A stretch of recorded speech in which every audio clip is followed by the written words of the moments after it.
first installment of El Cinematico, the video series where I, El Cinematico, discuss all things cinema, from movie reviews to opinion pieces to cinema history and all things in between. Today, we're going to tackle the recent trend of the film reboot and what it means to the world of cinema these days. El Cinematico remembers when it wasn't too long ago, when the term reboot meant that you needed to restart your computer after a system crash. My, how things have changed. Recently, I came across a quote from comic book writer Mark Waid, who you may know from his work on many DC and Marvel titles including The Flash and The Fantastic Four. Apparently, a couple of years ago, Warner Brothers was taking pitches on how to successfully restart the Superman film series. He said, and I quote, "I told them, it's not that bad. Just treat Superman Returns as the Ang Lee Hulk. The Incredible Hulk has proven the audience will forgive you and let you redo the franchise." Right. You know, it's statements like this that make El Cinematico stop and shake his head with high levels of incredulity. Let's examine the idea of the reboot and how it differs from its privileged cousin, the remake.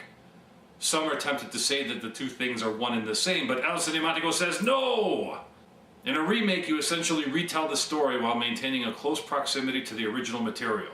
You retain major storylines, characters, and perhaps most importantly, continuity. The results are recognizable and pedigreed. The reboot, on the other hand, is a totally different beast. When executing a reboot, you basically start from scratch. You scrap large swaths of continuity and say goodbye to many major plot points and canonical constants. Essentially, the reboot is one big get-out-of-jail-free card, where nothing that happened before necessarily matters to what you're about to see. And El Cinematico has been worrying that this trend is starting to get out of hand. You must have noticed it. It seems that nearly everything these days is referred to as a reboot. Now, El Cinematico is not saying that the reboot must be evil, and he's certainly not saying that a straight remake is any better. Psycho, anyone? But he does say, let's examine our attitudes when it comes to rebooting a film or franchise. In many ways, it's the easy way out. And in the pursuit of cinematic quality, the easy way out is hardly ever the best approach. Reboots are sometimes necessary, especially if a movie or franchise has been totally screwed up. A perfect example of this is the Star Trek reboot in 2009. While none of we Trekkers can definitively say who managed to destroy our beloved series, don't worry, Rick Berman, you're way too easy a target, and El Cinematico suspects that it was much bigger than just you.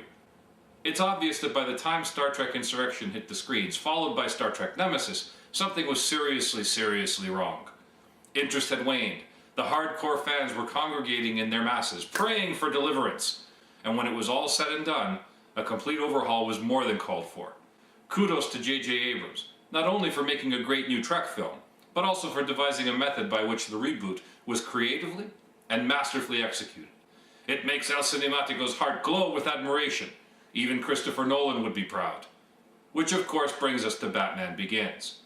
The series had gone so far askew of the original darker vision that something radical needed to be done to the narrative.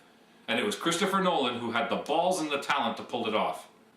While it is easy to lambaste Joel Schumacher for taking Batman into a bad place, at least he tried to maintain some sense of continuity, nipples on the Batsuit notwithstanding. When it comes to Joel Schumacher, I have to give the boy props for making Falling Down, one of El Cinematico's all-time favorites, and proof positive that every former window dresser has at least one good movie in them. But, more often than not, reboots are a vehicle for a lesser director to ignore what came beforehand and start all over again. No investment in the original material and perhaps no respect either. What happened to the idea of building on the previous works? Whatever happened to the concept of exerting effort to salvage an errant storyline? No, it seems that in this day and age it's just easier to do the cinematic equivalent of covering one's ears and saying la la la la la and just start all over again. For shame, people, where is the art? Don't you realize that as movie fans we don't necessarily want to have to start all over again and relearn? When we love a movie, we commit to the ideas, experiences, narratives, as well as the associated emotions. We don't want to abandon that just because somebody wants to take a shortcut. Not convinced? Well, consider this. As with the anecdote earlier about the rebooting of the Superman franchise, it should already be clear to you. Now, they're about to start rebooting the reboots. El Cinematico says, let's stop this insanity. When looking at some planned reboots and remakes, it is true that El Cinematico has mixed feelings. For example, the Superman franchise.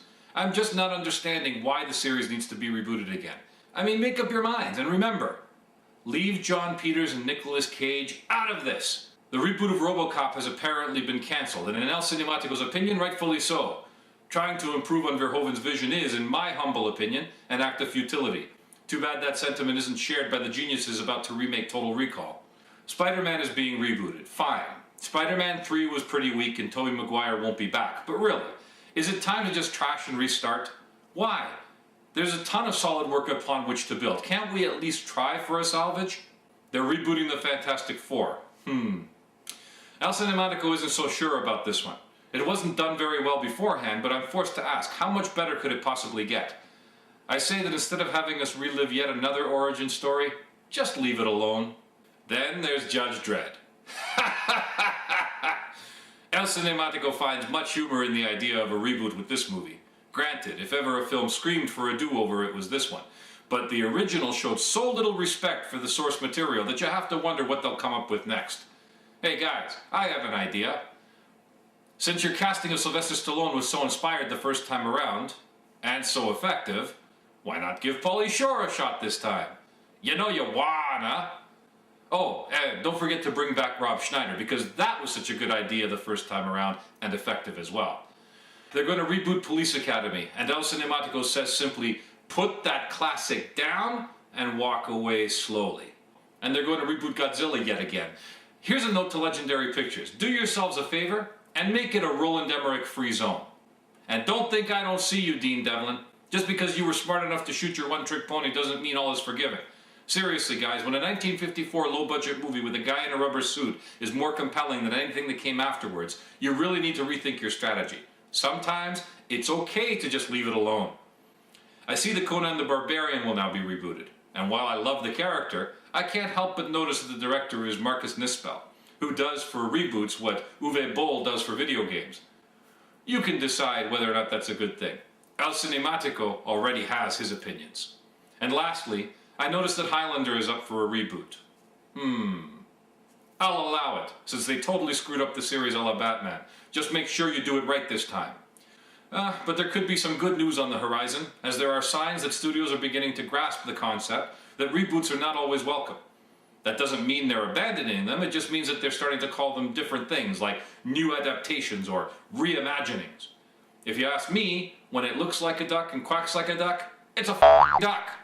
When it comes to reboots and remakes, people, you'd better think long and hard about whether or not you're actually bringing something new and necessary to the table.